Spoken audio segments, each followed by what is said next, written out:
Deus, da sua infinita bondade, misericórdia e sabedoria,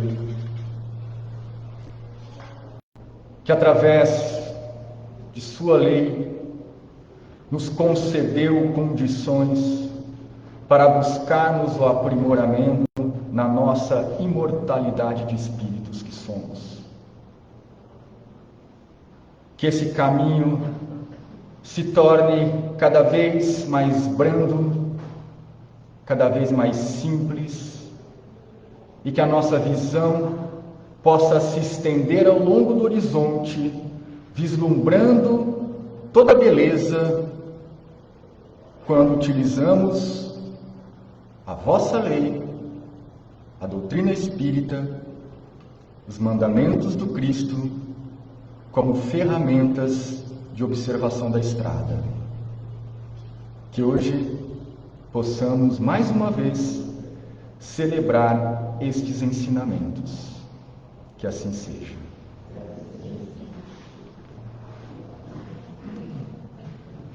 Boa noite a todos, os presentes, os nossos visitantes online. Que todos possamos, nesse sábado, entender um pouco mais como podemos simplesmente viver a nossa encarnação, continuar a nossa caminhada.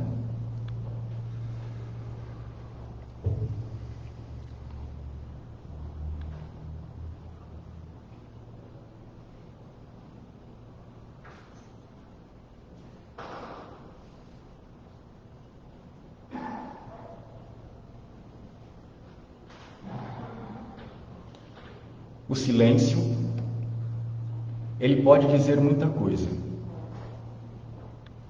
Pode ser desconcertante, um pouco encabulador para o expositor que está aqui, onde todo mundo fica olhando. Talvez muitos estejam se questionando, será que ele esqueceu a exposição? O que será que está acontecendo? Mas o silêncio nos remete justamente a isso. A reflexão. Hoje, mais do que nunca, as meditações mindfulness, que acalmar a mente, elas estão na moda. Nós vemos vídeos, publicações, textos, podcasts, falando sobre meditação, para buscar o equilíbrio. E esse equilíbrio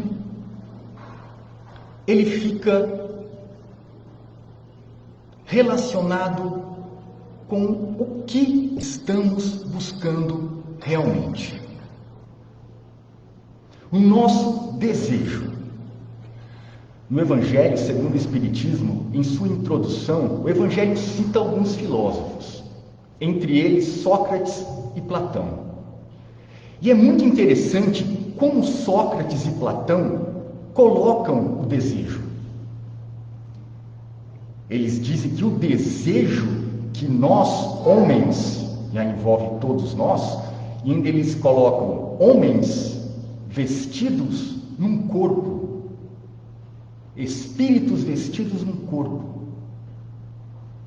e que nós temos desejos, e que esses desejos, eles nos levam a termos tormentos ou tranquilidade. Porque sempre desejamos algo. E ainda, se continuarmos na filosofia de Platão, ele diz que sempre desejamos o que não temos. E quando temos, não desejamos mais. O que nós desejamos? Equilíbrio? Tranquilidade? O nosso corpo físico realiza um processo chamado homeostase. Homeostase. Não sei se alguém já ouviu falar em homeostase, mas esse processo é onde todos os sistemas do nosso corpo físico trabalham em conjunto para poder propiciar a nós, fisicamente, uma vida estável. Se algum desses sistemas, seja o circulatório, digestório, neurológico, linfático, dá uma oscilada, já vai refletir. Comemos alguma coisa diferente, algum sistema não funcionou, já vamos sentir alguma coisa. Só estamos bem quando tudo está equilibrado. E aí a gente pode pensar, esses sistemas do nosso corpo, eles estão comprometidos com o nosso equilíbrio ou envolvidos com o nosso equilíbrio? Comprometimento e envolvimento. Será que os dois são iguais? Buscando o auxílio do dicionário português, comprometer significa dar empenhor moral, empenhar, hipotecar, obrigar-se a um compromisso. Comprometer. Envolver, cobrir-se, embrulhar-se, manter-se encoberto. Será que nós estamos comprometidos ou envolvidos com os ensinamentos e com a tranquilidade que tanto estamos buscando? E quando principalmente viemos aqui no Maria de Nazaré? Qual é o nosso desejo quando nós viemos aqui? Aonde que o nosso desejo está focado?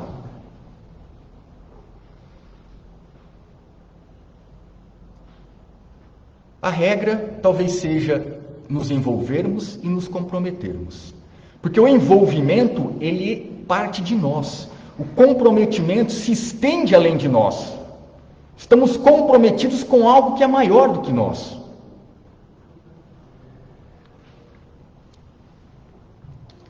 Mas, como o próprio capítulo 7 do Evangelho segundo o Espiritismo, capítulo 9 do Evangelho segundo o Espiritismo, ele nos diz que naquele que nem sequer concebe a ideia do mal, já há progresso realizado. Naquele a quem essa ideia, o pensamento se compraz, o mal ainda existe na plenitude da sua força. Mas existe aquele a quem a ideia aparece, mas ele a repele. Faz esforço para não pensar no mal.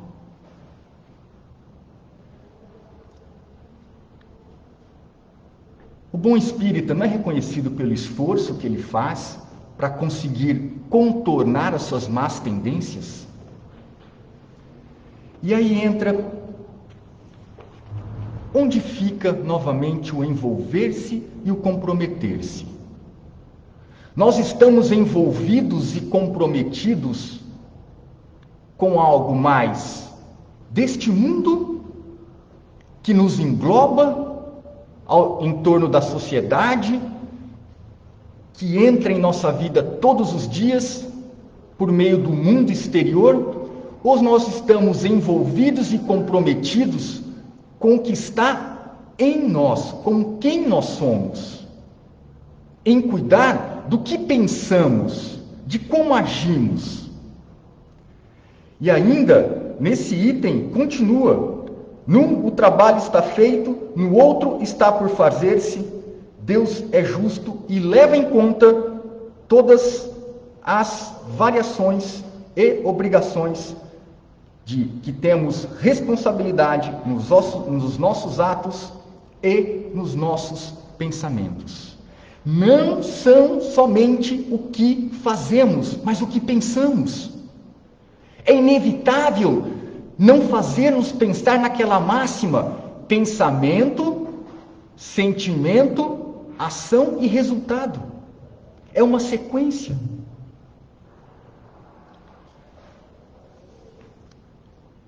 E aí novamente levantamos o desejo dos filósofos: o que estamos desejando realmente? E esse desejo está vinculado com as coisas aqui? Porque passam. Ou é algo maior? Que realmente vai nos dar condições de conseguirmos passar por essa encarnação. Em Romanos, capítulo 13, está escrito assim: Dai a cada um o que lhe é devido. Está dizendo que cada um receba o que é devido. A quem tributo, tributo. A quem imposto, imposto. A quem temor, temor. E a quem a honra, honra. Nós vamos receber o que estamos emitindo. Nós vamos receber o que estamos nos envolvendo, com o que estamos nos envolvendo e com o que estamos nos comprometendo.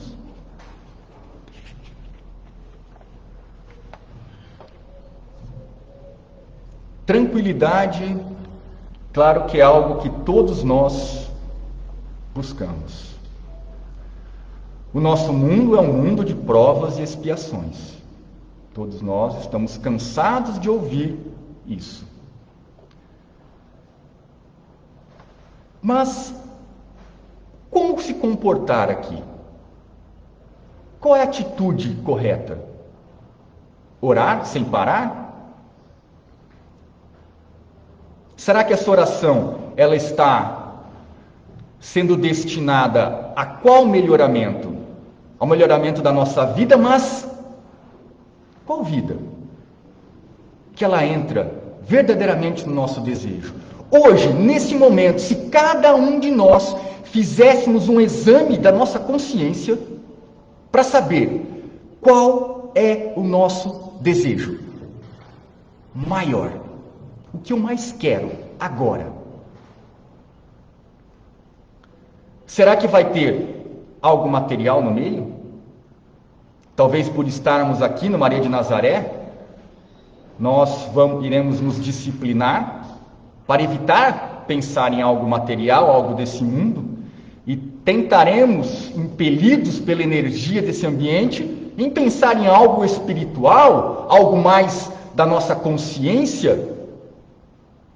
E por falar em consciência, no Livro dos Espíritos, questão 621, é perguntado aonde está escrita a lei de Deus, e os Espíritos respondem, ela está, onde nós podemos até dizer, ela é escrita na consciência.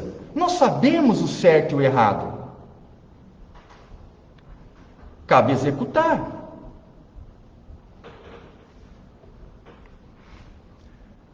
Fazer dieta no papel é fácil.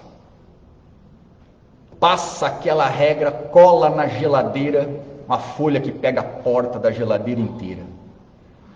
Como isso, não como aquilo, começa na empolgação, mas aí vem as tentações, que são muitas.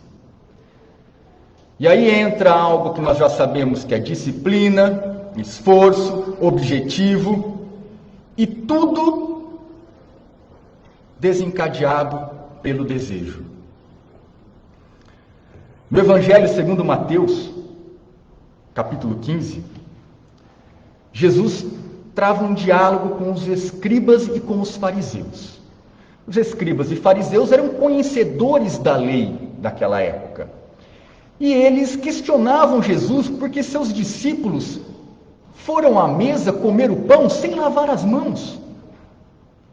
E isso, perante as regras sociais da época, era um absurdo. Então Jesus lhes disse: por que vocês perguntam isso? O que entra pela boca, sai pela boca. Vai sair pela boca ou vai sair por outro lugar. Mas vai sair do corpo. E o que sai da boca? Porque o que entra, ok, o corpo vai consumir. E o que nós falamos, o que sai de nós? E ainda Jesus coloca, porque do coração procedem os maus pensamentos, as mortes, adultérios, fornicações, furtos, blasfêmias, falsos testemunhos, e etc, etc, etc.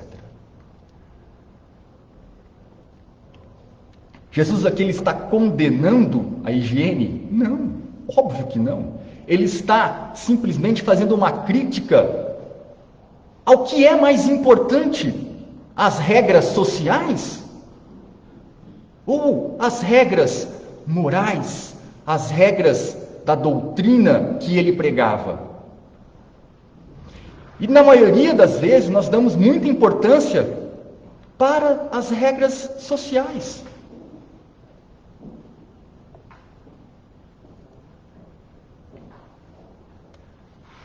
Sabem quantas guerras aconteceram neste século, século 21?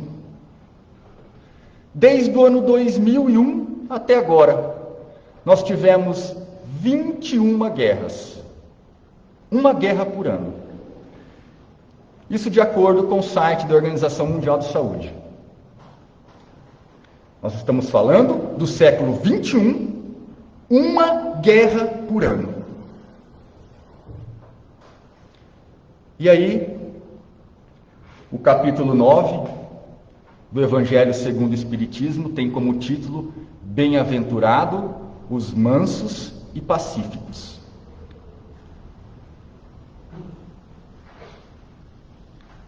Essa guerra, que ela acontece e é divulgada, que acontece no mundo todo, é contabilizada pela OMS, é uma guerra que acontece no mundo, em lugares, mas talvez exista uma muito maior, que é a guerra que acontece dentro de nós. A batalha que travamos dentro de nós. De conseguirmos manter o equilíbrio, de conseguirmos fazer a tal da homeostase que o nosso corpo tenta, e que nós também buscamos que o nosso corpo consiga fazer isso, mas está diretamente relacionada com o que estamos desejando, aonde estamos empregando esse desejo, para onde que esse desejo vai nos levar. Mahatma Gandhi foi um líder da resistência, um líder da revolução da Índia, para vencer a independência do Reino Unido. O Reino Unido controlava a Índia. E aí Gandhi, em uma resistência não violenta, conseguiu sucesso nessa revolução e a Índia se libertou. Existem várias passagens de Gandhi, e numa delas ele estava caminhando pela rua e um soldado o reconheceu. Chegou até ele e o agrediu. Gandhi caiu no chão, não disse uma palavra, começou a se levantar e novamente sofreu outra agressão do soldado. E novamente foi ao chão. E aí o soldado disse: tanta coragem para enfrentar o Reino Unido, e aí não consegue apenas se defender, esboçar uma palavra, que tipo de coragem é essa?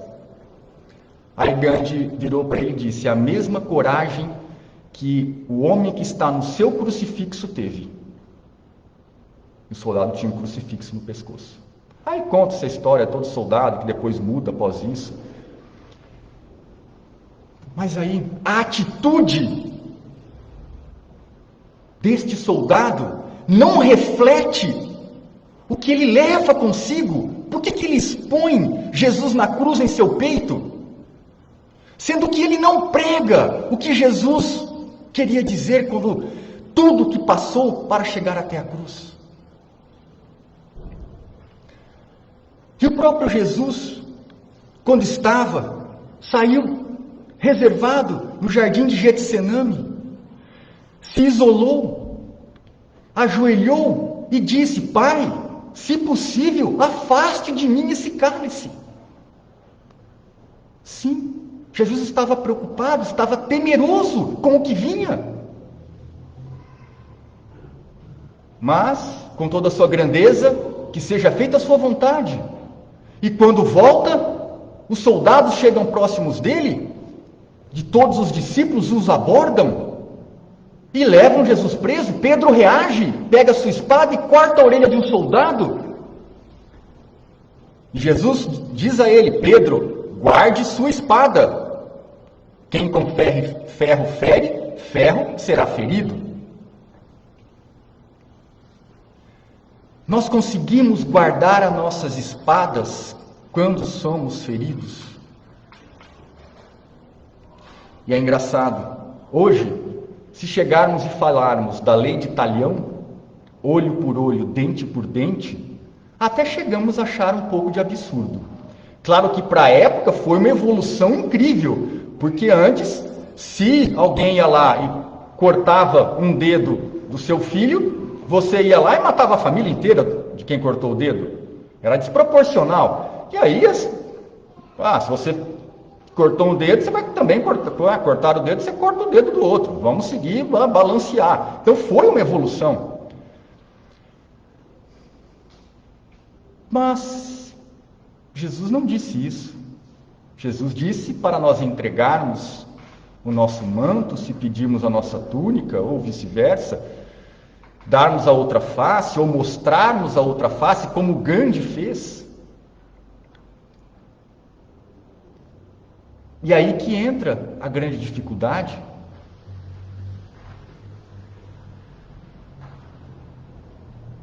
Porque ela nos mostra que precisa de envolvimento e comprometimento para seguirmos o que Jesus está falando. Para ser mansos, para sermos pacíficos, para termos humildade, paciência. Uma outra história de Gandhi é que os seus netos foram passar semana de férias na casa do vovô e da vovó Gandhi.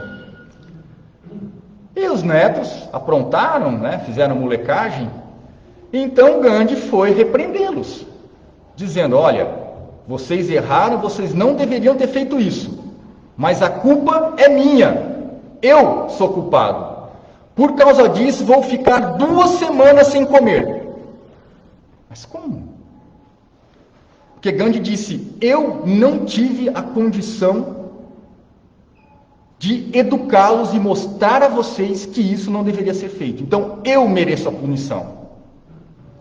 Aí os netos ficaram, assustados. Aí, a primeira refeição, todos comem, Gandhi não come. Os netos ficam: poxa, o vovô não vai comer?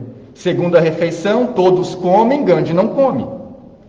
Os netos falam: vovô, pelo amor de Deus, come, nós nunca mais vamos fazer isso. Qual a lição que Gandhi deu? Sem levantar a voz, simplesmente com um exemplo, fazendo com que os netos se envolvessem e se comprometessem com a melhora. Nem sempre temos essa atitude tão gloriosa. É difícil.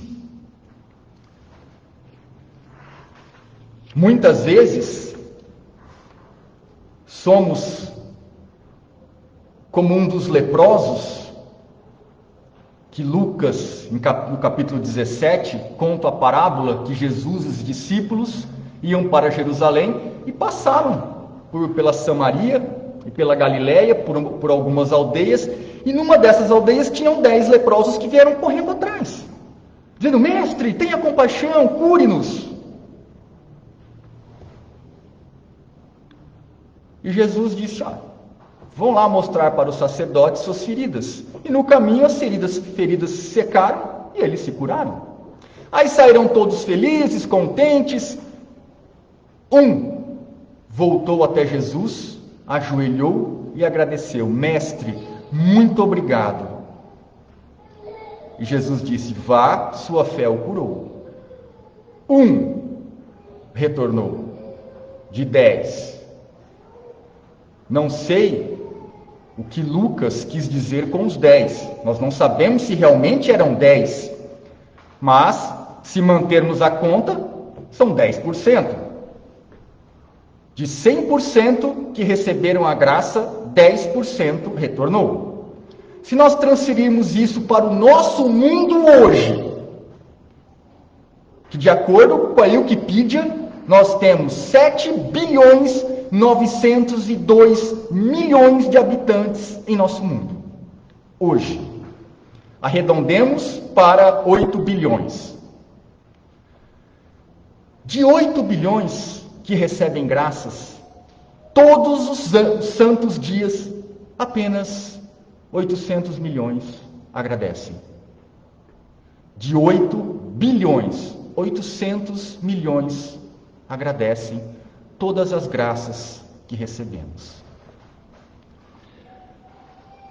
Porque aí, no Evangelho segundo o Espiritismo, no capítulo 9, Bem-aventurados os mansos e pacíficos, existe um trecho de um item que é a paciência. Não é um item agradável de se ler, mas ele nos mostra o que realmente nós temos aqui no nosso mundo.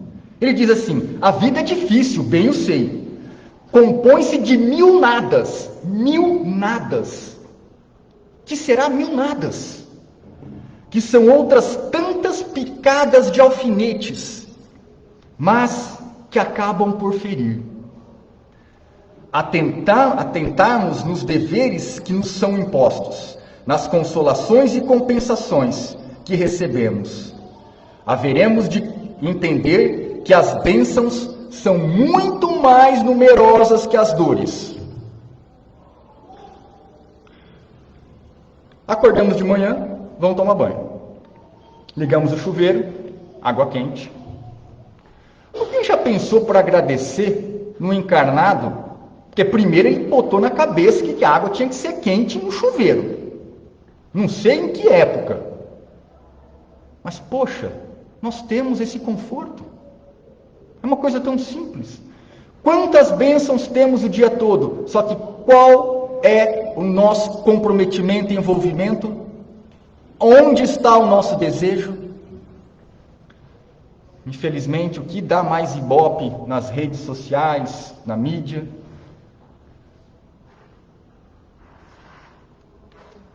temos que nos preocupar com o que temos internamente. A Organização Mundial de Saúde, ela publicou em 17 de junho, nós podemos fazer referência com o mês passado, que foi o Setembro Amarelo, o mês de combate ao suicídio. Essa pesquisa é uma pesquisa de 2019, claro que a pesquisa não dá para ser pesquisada e lançada, ela tem que ser analisada os dados e depois de um tempo é publicado, sempre acontece isso. Ela é de 2019, até antes da pandemia,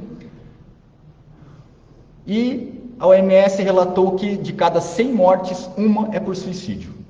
100 mortes no mundo, uma é por suicídio. O que leva o encarnado a deixar-se se envolver, a se comprometer com o final da sua encarnação? Desejando, pelo desejo do que não tem, finalizar a sua vida aqui nesse mundo.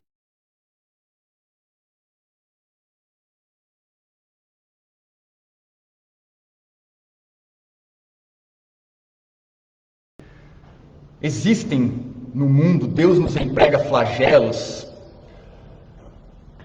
que nos assolam constantemente, mas somente aí que nós paramos para pensar, que aí nos voltamos e nos resgatamos, às vezes de algo, de algum para onde, por um local que estamos indo, que talvez nos levaria a uma falência em determinados sistemas, em determinadas virtudes. Porque a vida aqui no nosso mundo e a vida do espírito imortal, como dizia Kardec, alguns dizem que não foi Kardec que disse, que é nascer, crescer, morrer e renascer e ainda progredir sempre. Essa é a lei. É a progressão.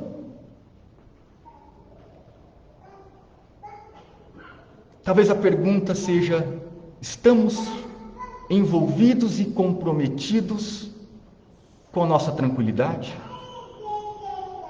Somos humildes, mansos, pacíficos, quando recebemos os golpes da encarnação? O que realmente estamos desejando é algo que vai nos levar onde?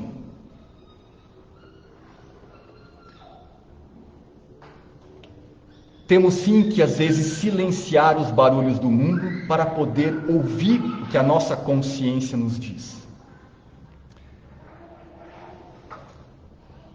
E a humildade, ela sempre é algo importante para nos analisarmos. Em uma história até psicografada por Chico Xavier, conta que um rei falou para o chefe de sua cavalaria: olha, preciso de um animal que seja confiável, seguro. E aí, eles foram até a central da cavalaria, um estábulo onde ficavam os animais, e lá estava acontecendo um caso de bullying. Estavam zombando de um burro que tinha lá. Existia um cavalo inglês, todo pomposo, um cavalo árabe, um cavalo húngaro e um jumento espanhol. E todos eles falando: esse burro, ele não sabe, olha só as marcas nas suas costas, já sofreu diversas surras e nunca reagiu, nunca um coice foi dar. Fica carregando as coisas para cima e para baixo. Eu só sirvo para caçada, eu só para correr. Não, eu sou um jumento de competição. E aí chega o rei com o chefe da cavalaria e o chefe fala: olha, rei, por favor, o senhor não gostaria do cavalo inglês? Não, de forma alguma, só serve para caçadas fúteis. O cavalo árabe? Não, esse é só para corrida, é muito bravo. O cavalo húngaro? De jeito nenhum, esse aí se revolta muito fácil. O jumento espanhol, então, que ele é muito belo? Não, esse não é de confiança. Aí ele lembrou: onde está o meu burro? E aí ele confiou o seu burro a fazer uma viagem com seu filho pequeno, uma longa viagem. E disse: vou confiar o meu filho a este animal, porque eu sei que ele entregará o que eu preciso, que é confiança e serenidade.